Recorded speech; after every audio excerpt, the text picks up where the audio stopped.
But while Bungie may be looking back and saying goodbye to the past, we're looking forward, Corey. You could say we're looking infinitely into the future. Oh, God. Did you see that?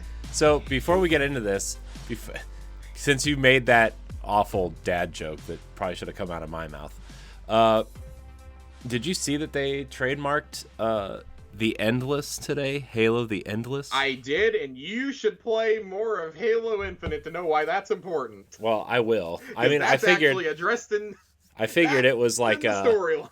Yeah, I figured it was like a spoiler to actually figure out what that was. We may have to do a special for Arsenal X where I just sit there and talk about Halo lore for like 2 hours to explain what the fuck is going on in Infinite at one point. Yeah. So full disclosure, I'm not going to spoil any story details here. There's some pretty big moments, and they're not too far from where Corey is now, that I legitimately think not necessarily turn the Halo universe on its head, but it does if all you've ever played is the games. Mm-hmm. If you have a lot of knowledge of the expanded universe, this game is like an early Christmas present for you.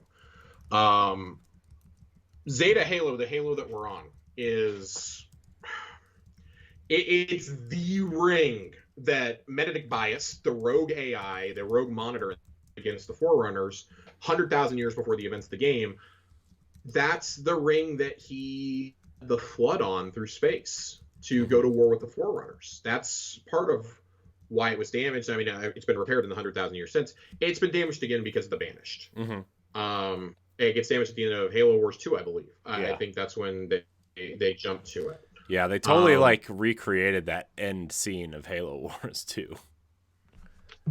Yeah, like at the beginning. The opening cutscene is absolutely breathtaking. It's very good. I mean, it's literally in the first 2 minutes of the mission, or of the entire game. Master Chief loses. He's fighting Atriox. And he loses. He gets thrown out of the Infinity into space. Mm-hmm. And the next time we see him is the E3 2019 cutscene.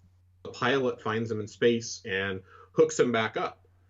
And 6 months have passed. Chief's just been floating out there for 6 months. Mm-hmm. The pilot has been floating out there in Pelican for 6 months. The Infinity is destroyed. It's gone. The UNSC Infinity is gone. Mm-hmm. Which is wild. The fate of everybody on board, most people who were on it are dead. You get some audio logs kind of towards the beginning, and you're not quite sure. You're not sure if Lasky is dead. I've listened to all 12 of the UNSC logs you can get, and I'm not convinced he's dead, but I'm also not convinced he's alive. And it's this crazy sequence of events where they literally did a spiritual reboot of Halo. It's Chief, the AI, and the pilot. Because as she's seen in Halo 1, but Foehammer is such an important character in the original Halo. Mm-hmm. She's who transports you all over the ring. Mm-hmm. And the pilot kind of is with a backstory in a lot of ways. Mm-hmm. Like a good backstory too, I would say. I couldn't understand where the praise for the character was coming from in the reviews. Like, oh yeah, I genuinely I love Chief, and I like the 2 new additions. I'm like, how do you like this guy? This guy's just fucking annoying. And then you hit and how hilariously the turning point is after the E3 2020 demo, or the summer 2020 demo. The first gameplay demo we got is actually in-game full-fledged mission. Mm-hmm. We saw the first third of that mission in that gameplay demo. Mm-hmm. It's about a 20-25 minute mission if you run straight through it. And you do the boss fight at the end and everything, but you get these moments with the pilot, and my attitude really changed on him. Now I'm like, okay, I'm really curious, like, how many more stories are we going to get with this guy? There's already been audio logs that I've listened to where I'm like, this is clearly going to be DLC. Blue Team is referenced in the very first audio log you pick up in the game. Mm-hmm. It's Halsey and Lasky talking about the mission that Chief is going to go on with the Infinity to Zeta. And Lasky's like, are you sure this is smart? Just only taking John? What about the rest of Blue Team? And Halsey literally says, John is up to the task. Like, John knows what has to be done. I need blue team elsewhere. Blue team is needed on a different mission. I do think that blue team is going to come into the DLC eventually. Once co-op is in, you can do almost anything. I think blue team and Alpha 9 from ODST are both making returns eventually. There is evidence, not just in the game, but in the books, to suggest that Alpha 9 will...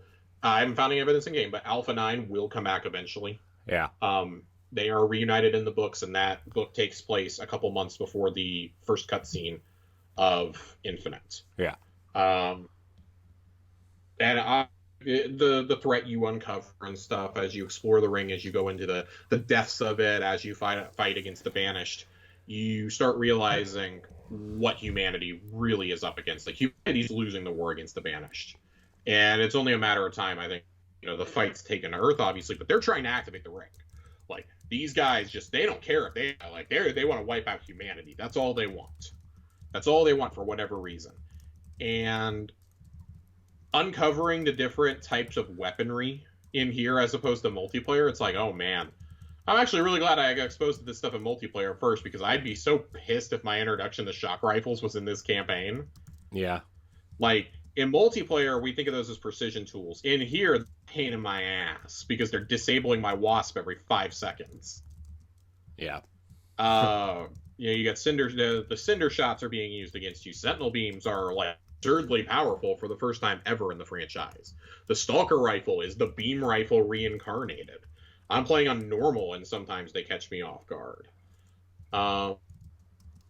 But I think the most immediate thing about this game is just how open and alive the world feels. Like, I'll come across random UNSC patrols. As I liberate more areas, the UNSC are patrolling the roads.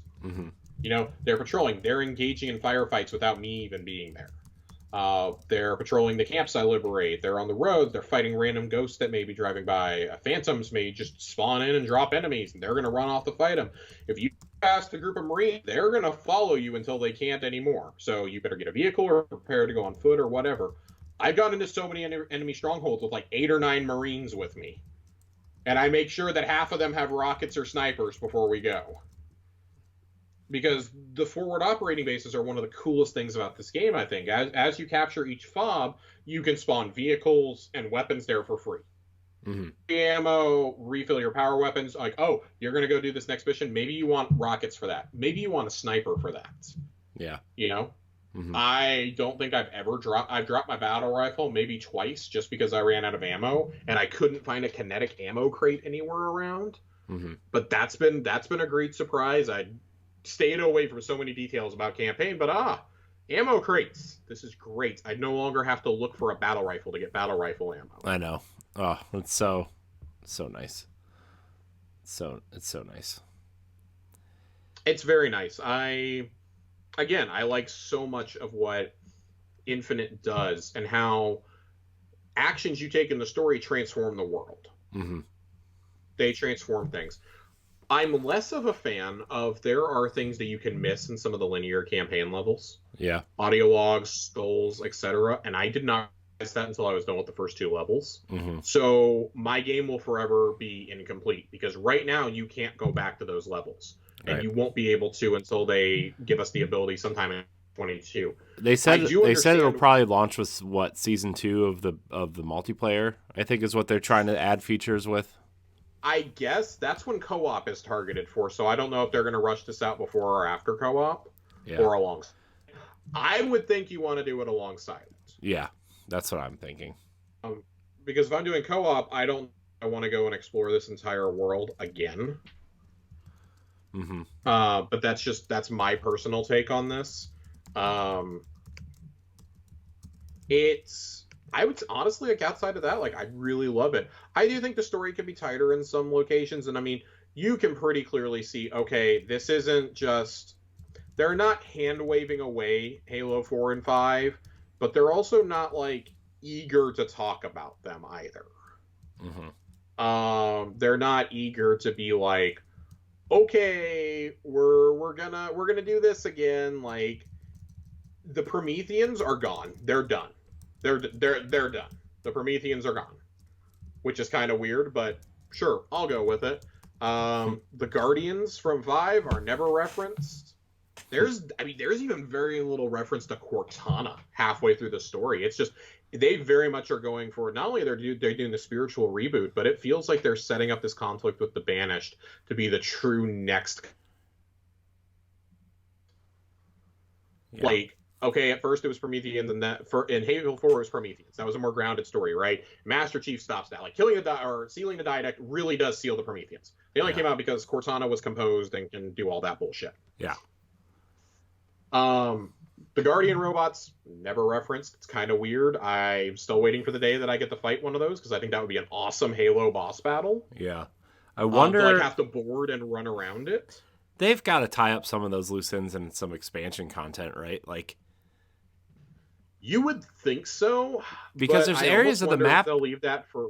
From what I hear, there's areas of the map that you don't even go to, like the snowy areas, or like maybe there's another island that you go to and like really kind of explore. You know, like there's a lot they could do with this. So, yeah, I don't know really what all they're gonna do with it. I think there's a lot of different avenues you can go with DLC content. Like I said, I think any DLC content, they're going to want to focus it and like make it a team story in a lot of ways. I do not think, regardless of what they do, I do not think Locke is coming back. I think Locke is a one and done. They'll keep him to the books or the comics after this. I don't think he's ever coming back. You don't think, like, instead of Blue Team, they're going to bring in, like, Buck and Locke and maybe some newer characters to be the co-op characters? I think there's multiple storylines you can do. They want Infinite to be a hub for the next decade. Right. I think that you will probably get a couple different stories, because nothing says you have to stay on this ring either.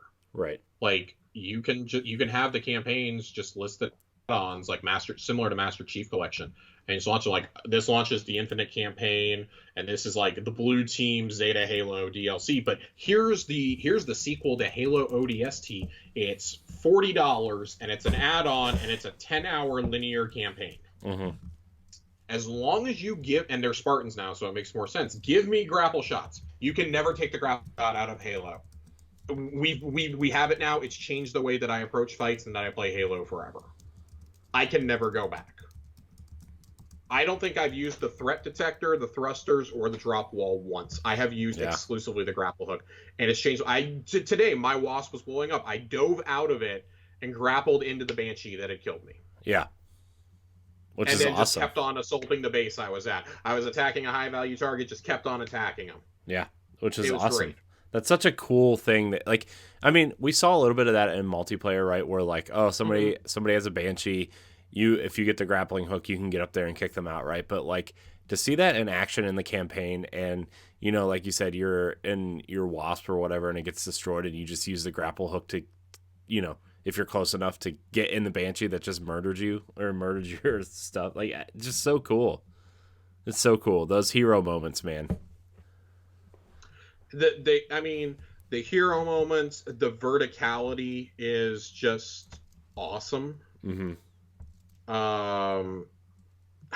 Man, just like I said, like the game has changed forever. The exploration, I find myself trying to find the audio logs everywhere I go, trying to find the skulls are still in like the most unlikely or the like weirdest places to climb to. Like I climbed up to the top of one of the first buildings you're sent after. It's a big tower. It's literally called the Tower. And you're sent there right after you go into the open world for the first time. I scaled it with my grapple shot, swung around, and at the very top, there was a skull hidden. I was chasing a cache that I thought was up at the top that was not there. And instead I found a skull. And it's the I Would Have Been Your Daddy skull, which is even better. They're showing Remedy's game on the Game Awards right now, by the way. Crossfire. They're showing who? Crossfire X. Oh, the campaign. God, I forgot that existed. Yeah. I didn't know if you were interested in that or not. Because I know they showed Alan Wake 2 earlier. But anyways. Sorry, I didn't mean to interrupt you.